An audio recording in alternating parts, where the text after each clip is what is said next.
Unions, fighting for the little guy, fighting for minorities and equality. Since when? Eliseo Medina shed some light on what is really going on, all about their union leadership. If we are to expand this electorate to win, the progressive community needs to solidly be on the side of immigrants.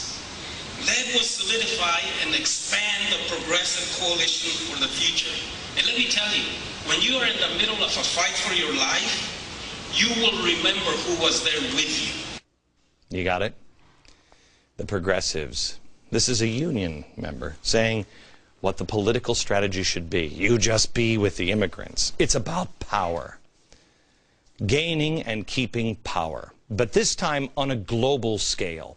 They have been dividing and conquering, and I know the unions are going to go crazy with this. We'll show you the evidence. They've been dividing and conquering forever. Well, now who's going to be divided and conquered? This little guy scam has been going on for years.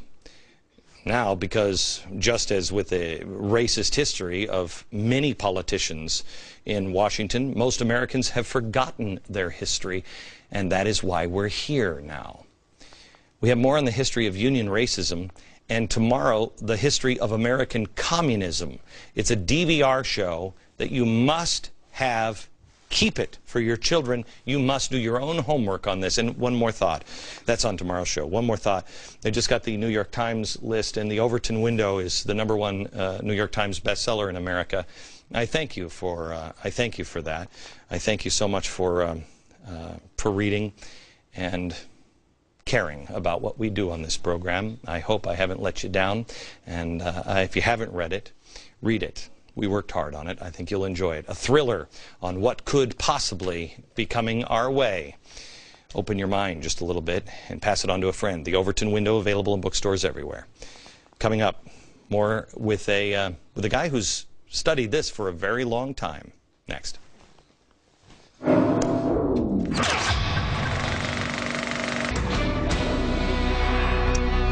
We've been talking about the history of racism in the labor unions, and you need to understand what labor leaders stood for in this country. Paul Moreno, he is the Associate Professor of History at Hillsdale College. He is the author of this book, Black Americans and Organized Labor, A New History. Paul, you've been watching the show back in the green room? Yes. Have I gotten anything wrong? The basic point that race has been used as a tool by organized labor is in different ways. I have a feeling that I'm making all the wrong enemies. I have a feeling I'm in trouble with the labor unions. They're not going to be happy with today's show. Correct? Nobody likes their dirty laundry. Nobody likes their dirty laundry. Yeah, sure, I understand that. Okay. What's going to be said is, because Trumpka just did an interview with the New York Times, did he not? They did a profile of him where he told the usual story. That unions have been the victims of employers manipulating racial feeling, whereas more often it's been the other way around. Okay, I just want to show this. This is an editorial. This is written by Frederick Douglass. This was in, was it the New York Times? His own newspaper, the New National Era. Okay, New National Era. Frederick Douglass. Give me the history of this before I read the quote. Well, Douglass himself and his son had been a typographer, and they'd seen firsthand discriminatory action by labor unions. Douglass himself, when he'd been a ship's caulker in Baltimore, and his son, who had been excluded from the typographers union. Okay, so here's what he said. You ready? On more than one occasion, we have attempted to convince the working men of the injury to their interest of labor unions of the country, and also their oppressions and tyrannical course towards fellow workers, as well as to their employers. The history of these organizations, generally managed not by industrious workmen themselves, but by unprincipled demagogues who control them for their own benefit, furnishes abundant proof almost every day of their mischievous influence upon every industrial interest in the country. This seems to me to be the exact same story that happens today. It's not the union workers, it's the people at top that have convinced the workers that, hey, just You know what I mean? Yes.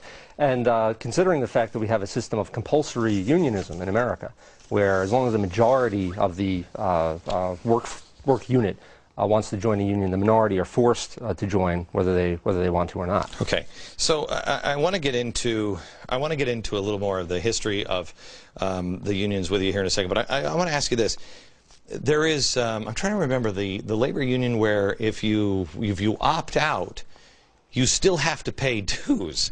You can't ever get out of these things, right?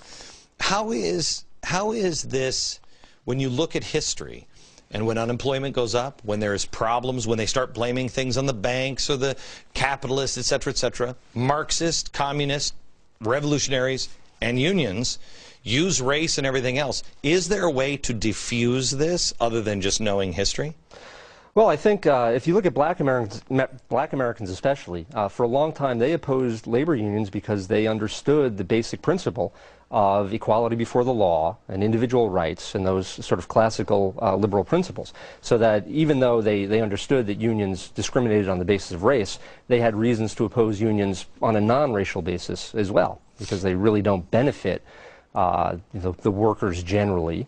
And you can make a strong argument that they don't even benefit their own members because of the way they depress overall economic activity. Wouldn't we be reversing the racism here? Because the numbers are growing, whites are diminishing, and Hispanics are growing, et cetera, wouldn't it be in the best interest? I mean, I hear SEIU and everybody else doing this. They're reaching out to the illegal immigrant base. Do you see a reverse racism coming now? Well, it's maybe a reversal of the way that race is being used, in that I think SEIU and the labor movement today, which is principally about public employees, not private sector employees, because unions pretty much drove them out of the economy. Hang on, I've got to break. You got to finish that sentence in a second. I have a hard network break. Back in a second. Sorry, I got 9 seconds. Okay, we are running out of time. You're going to have to do your own homework. Read this book. This is Black Americans and Organized Labor, A New History by Paul Moreno. There it is. And, I mean, I just opened it up, and what does he go to? The Wilson administration. I hate that guy. Real quick, let me just ask you this. Finish your thought real quick that we had in the last break. Yeah, that 100 years ago or so, when unionization was in the private sector only, public sector employees couldn't organize, as you said. It made sense for unions to exclude blacks because they were doing what any other cartel, like OPEC, does. You want to limit the supply so you can raise the price.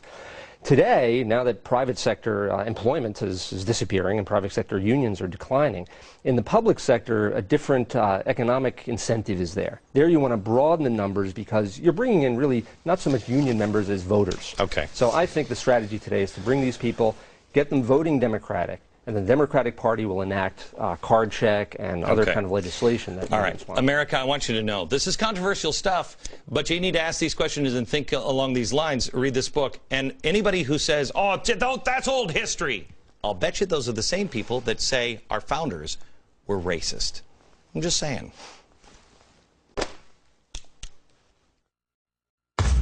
Glenn wrote The Overton Window because he's always looking for a great thriller that would keep him entertained, but also one that isn't packed with all sorts of sex and language and ultra-graphic violence that you get in some thrillers. Look, Glenn knows sex sells, but he's kind of hoping the absence of it sells better. The Overton Window, in bookstores everywhere, or online at glennbeck.com/books. Tomorrow, commies. Friday, African-American heroes.